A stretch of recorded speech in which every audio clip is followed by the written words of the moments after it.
जय माता रानी की, जय शेरा वाली माँ की, जय दुर्गा जी की। ओम काली ओम काली ओम काली ओम काली ओम काली। जय माता दी, जय काली माता की। ओम नमः शिवाय, शिव जी सदा सहाय। ओम नमः शिवाय, गुरु जी सदा सहाय। जय गुरु जी, शुक्राना गुरु जी, जय गुरु जी। आज मैं 12वां अध्याय देवी चरित्र के पाठ का महात्म्य। मैं 3 नेत्र वाली दुर्गा जी का ध्यान करता हूँ। उनके श्रीअंगों की प्रभा बिजली के समान है। वह सिंह के कंधे पर बैठी हुई हैं, भयंकर प्रतीत होती हैं। हाथों में तलवार और ढाल लिए अनेक कन्याएं उनकी सेवा में खड़ी हैं। वह अपने हाथों में चक्र, गदा, तलवार, ढाल, बाण, धनुष, पाश और तर्जनी मुद्रा धारण किए हुए हैं। उनका स्वरूप अग्निमय है तथा वह माथे पर चंद्रमा का मुकुट धारण करती हैं। देवी बोली, देवताओं, जो एकाग्रचित्त होकर प्रतिदिन इन स्तुतियों से मेरा स्तवन करेगा, उसकी सारी बाधा मैं निश्चय ही दूर करूँगी।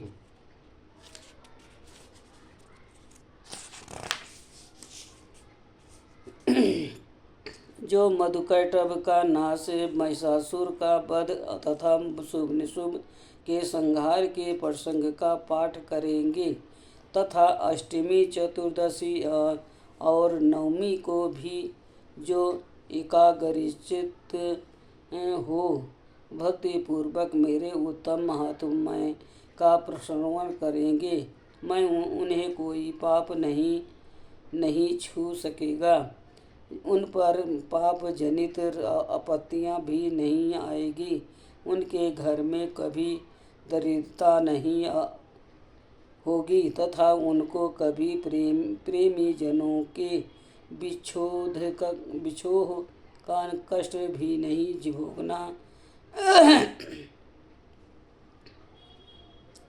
भोगना पड़ेगा। इतना ही नहीं, उन्हें शस्त्र के लुटेरों से, राजा से, शस्त्र से, अग्नि से तथा जल की राशि से भी कभी भय नहीं होगा।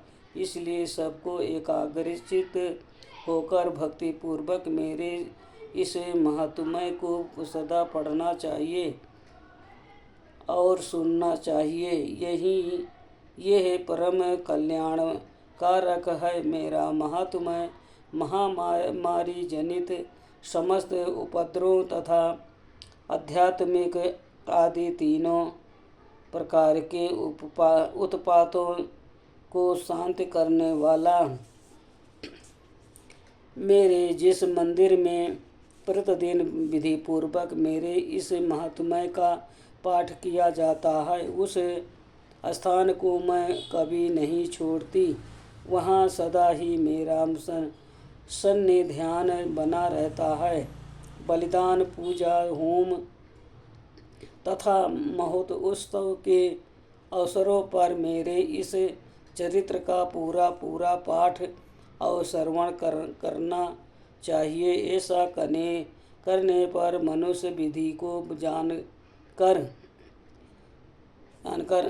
या बिना जाने भी मेरे लिए जो बलि, पूजा या होम आदि करेगा, उसे मैं बहुत प्रसन्नता के साथ ग्रहण करूँगी। शरत काल में जो वर्षीय महापूजा की जाती है, उस अवसर पर जो मेरे इस महात्म्य को भक्तिपूर्वक सुनेगा और वह मनुष्य मेरे प्रसाद से सब बाधाओं से मुक्त तथा धन धान एवं पुत्र से संपन्न होगा, इसमें तनिक भी संदेह नहीं है। मेरे इस महात्म्य, मेरे प्रादुर्भाव की सुंदर गाथाएं तथा युद्ध में किए हुए मेरे पराक्रम सुनने से मनुष्य निर्भय हो जाता है।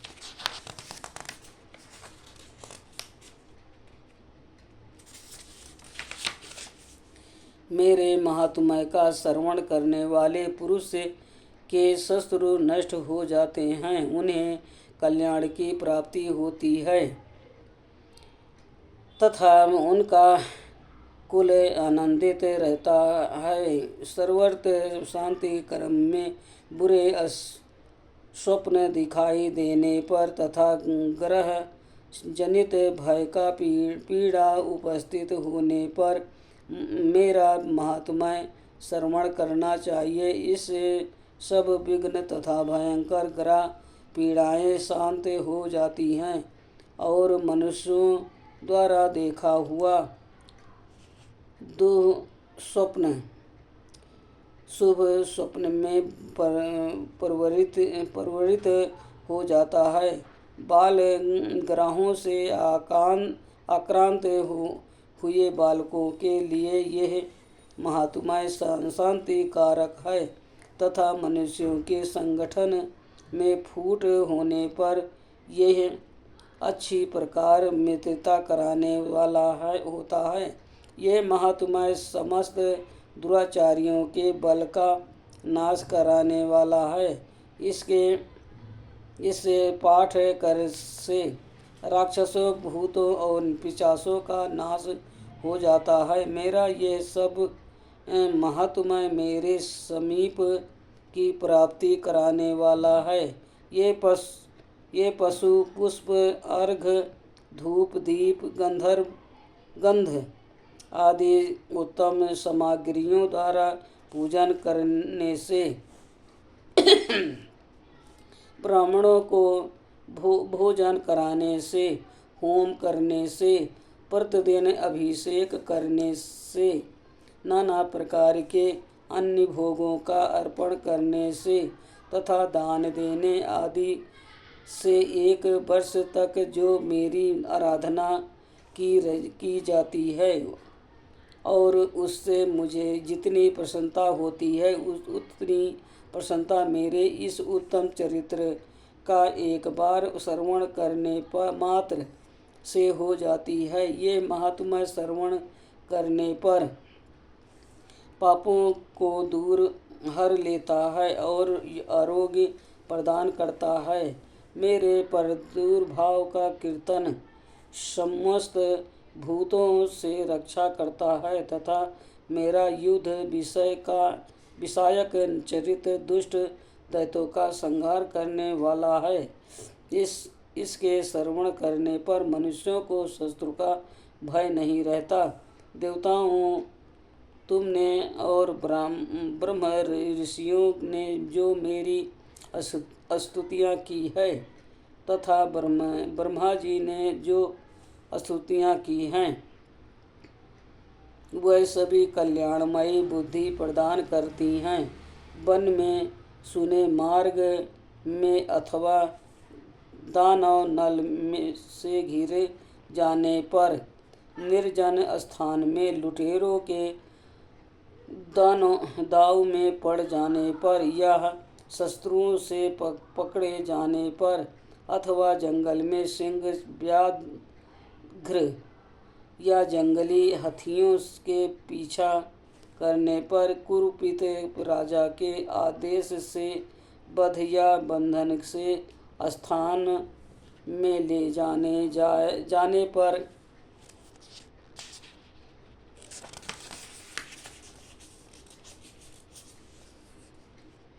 अथवा महासागर में नाव पर बैठने के बाद भारी तूफान से नाव के डगमगा होने पर और अत्यंत भयंकर युद्ध में शस्त्रों का प्रहार होने पर अथवा वेदना से पीड़ित होने पर कि बहुना सभी भयानक बाधाओं के उपस्थित होने पर जो मेरे इस चरित्र का स्मरण करता है वह मनुष्य संकट से मुक्त हो जाता है। मेरे प्रभाव से सिंह आदि हिंसक जंतु नष्ट हो जाते हैं तथा लुटेरे और शत्रु की भी मेरे चरित्र का स्मरण करने वाले पुरुष से दूर भागते हैं।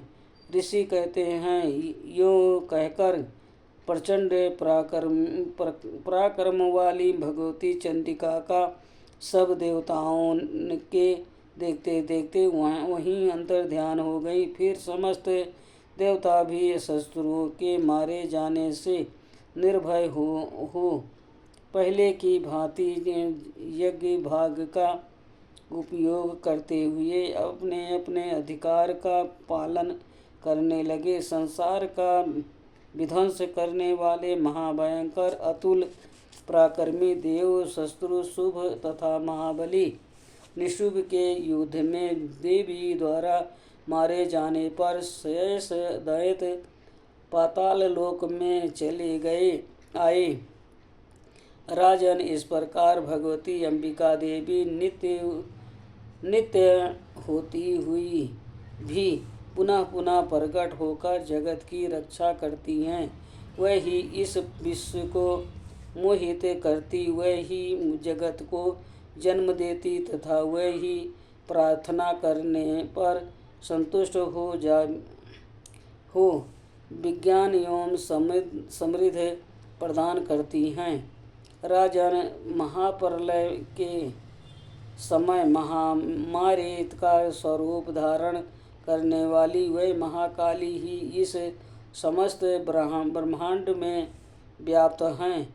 वह ही समय समय पर महागौरी महामारी होती हैं और वह ही स्वयं अजन्मा होती हुई भी सृष्टि के रूप में प्रकट होती हैं। वह सनातनी देवी ही समय अनुसार संपूर्ण भूतों की रक्षा करती हैं।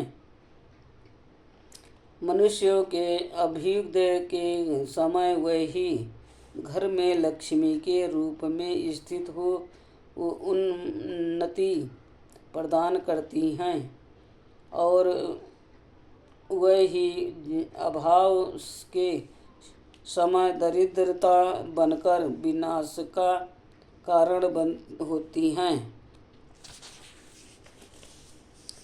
पुष्प, धूप और गंध आदि से पूजन करके उनकी स्तुति करने पर वह धन, पुत्र, धार्मिक बुद्धि तथा उत्तम गति प्रदान करती हैं। इस प्रकार श्री मार्कंडेय पुराण में सर्वाणिक मनंतर की कथा के अंतर्गत देवी महात्म्य में फल स्तुति नामक 12वां अध्याय पूरा हुआ। जय माता रानी की, जय माता रानी की, जय शेरा वाली माँ की, जय माँ दुर्गा की। ओम काली, ओम काली, ओम काली। ओम नमः शिवाय। शिव जी सदा सहाय। ओम नमः शिवाय। गुरु जी सदा सहाय। जय गुरु जी, शुक्राना गुरु जी। जो दुर्गा पाठ सप्तशती पाठ करने में भूल चूक हुई है, माता रानी क्षमा करना, क्षमा करना। जय गुरु पाठ, जय गुरु पाठ, जय गुरु पाठ, जय।